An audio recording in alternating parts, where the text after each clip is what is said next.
سلام دوستان، خوش اومدید به کانال خودتون تخم مرغ. امروز میخوایم بریم غذاهای زنجان رو بشناسیم. قبل از که بریم لایک و ساب یادتون نره. ببور نباتش دل، قلوه، جگر، گیاه دلخواه و سبزیجاتی مانند پیاز، گوجه فرنگی و سیب زمینیه. خورش آلوچه با مرغ. نباتش مرغ، پیاز، آلو برقان، هویج، رب گوجه فرنگی، نمک و فلفل. پیازو نباتش عدس، آلوچه و برگ زردآلو، گردو آسیاب شده یا آرد گندم، گوجه فرنگی یا رب گوجه فرنگی، روغن حیوانی، نمک، فلفل و زردچوبه. پخت آشی نباتش پیاز بزرگ، نخود یا قرمز، عدس، گندم، سنج یا برگ چغندر، نمک، فلفل سیاه کش، زردچوبه، آرد اختیاریه یا داغ، نمک و سداغ هم برای تزیینه. خوش‌انداز نباتش قرمه بدون هسته، گردو، کشمش پلویی، پیاز، تخم مرغ، دارچین، کره، روغن مایه، نمک و فلفل. کله جوش نباتش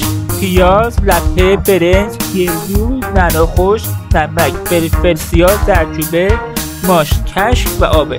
بادمجان نباتش بادمجان، گوشت چرخ کرده، سیر، پیاز، سبزیجات معطر، نمک، فلفل و زردچوبه. ساس ترش نباتش نخود، لوبیا، عدس، برنج میدونه، اسفناج، پیشنیز، جعفری، تره، نعنا، شیبی، پیاز، رب گوجه فرنگی، سیب زمینی، سیب درختی، به، هویج، پلک، آلوچه، زردآلوی خشک، پی آش، رب انار، لبو، سیر، سرکه، نمک، فلفل و زردچوبه است. علف سلات نباتش گوشت، عدس، لوبیا، نخود، گندم، سیب زمینی، چغندر، هویج، نمک، فلفل، زردچوبه، برگ زردآلو، آلوچه، روغن محلی و آرده. آش شیر یا شیر برنج نباتش شیر، برنج، نمک و آبه. کوفته برنجی نباتش نعنا، پیشنیز، ریحان، کلکن، جعفری، رب گوجه فرنگی، برگ زردآلو، برنج، لپه، چرخ کرده، نمک، فلفل، زردچوبه، تخم مرغ، پیاز و آبه. دوستان مرسی تا همراه بودید. لایک و سابسکرایب نشه، کامنت هم بذارید.